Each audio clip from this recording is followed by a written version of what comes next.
Welcome back to the next video. In this video I will show you how to create a pillar in Blender 4.3.0. So let's get started. If you are using Blender 4.2.0 or 4.1.0, that's fine as well. Make sure you are at least using Blender 4.0. Then this cube is created by default. I'll just click on this X.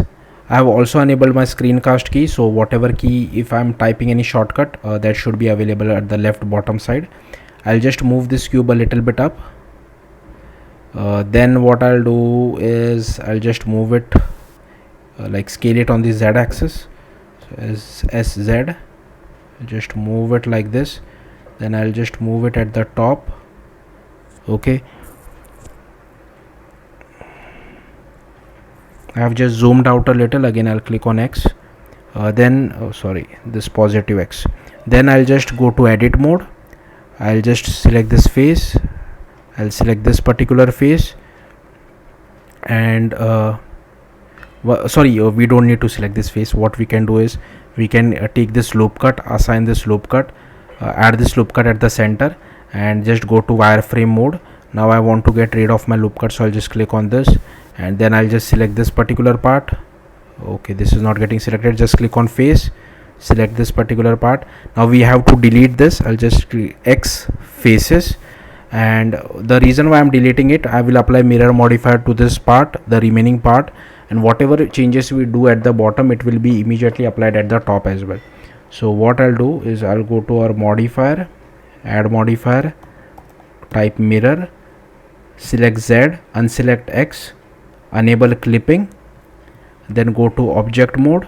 And here for me it is pretty much at the center. This is typically, this doesn't happen. What you can do is you can just do go to options, select origins, and you can do GZ, and here you can see it is moving. You may make sure these two are aligned properly, so something like this. Once that is done, again click on options, uncheck this, then go to edit mode again. Then here you will have to select loop cut, and here you just have to add a loop cut at the bottom, first at the bottom. Then again I'll just go back to solid mode, and here I'll just select faces. I'll just select this particular thing again just to get rid of my loop cut. I'll select this, all four parts. Okay, then I'll just do ES shift Z so that it moves. Okay, then again I'll take a loop cut, I'll add it at the top, a little bit at the top. Then I just do command B or control B. Then I'll just add something like this. I'll click on bevel, add one segment to this. Then again I'll just click on this to get rid of my loop cut. Then I'll just select the middle line, all four sides, so double click on it. Then I'll just do S and move it little bit inwards. Once that is done, I'll move it at the bottom. Then again I'll just take a loop cut, I'll assign one loop cut to this.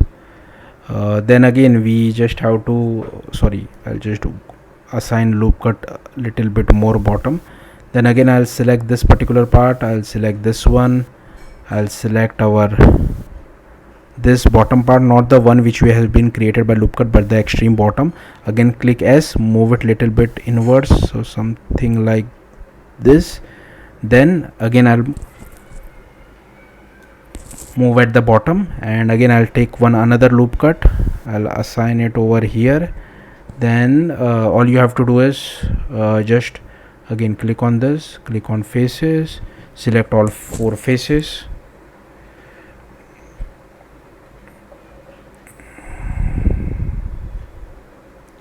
and just do ES shift Z, so something like so. Yeah, this is done.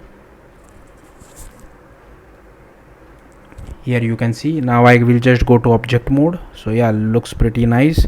I will just apply our mirror modifier to it, and then I can just go to shading, and I will try to, let's just wait, my PC is a little bit slow. So here you can see I'll just select this is already available for me. I'll just select some color, just assign some yellowish brownish color. So yeah, this looks okay to me. If you want, you can apply an HDRI image as well. Just went to this website because the color looks ugly. I will just select this texture, and here you can select wood. Okay, and here okay, why is it not sure? So here you can select whatever you feel like. I have already downloaded one, so what I'll do is here I will just click on add, search for image texture, I'll paste it over here, I will join it, then you just have to click open, and wherever you have stored the downloaded one, so here is the downloaded one from, I'll just select the first image, I'll click on open, and here you can see this is done for us. So yeah, that's it. If you want, you can export it as well, like file, export, glb, click save. So yeah, that's it. Thank you for watching. Bye.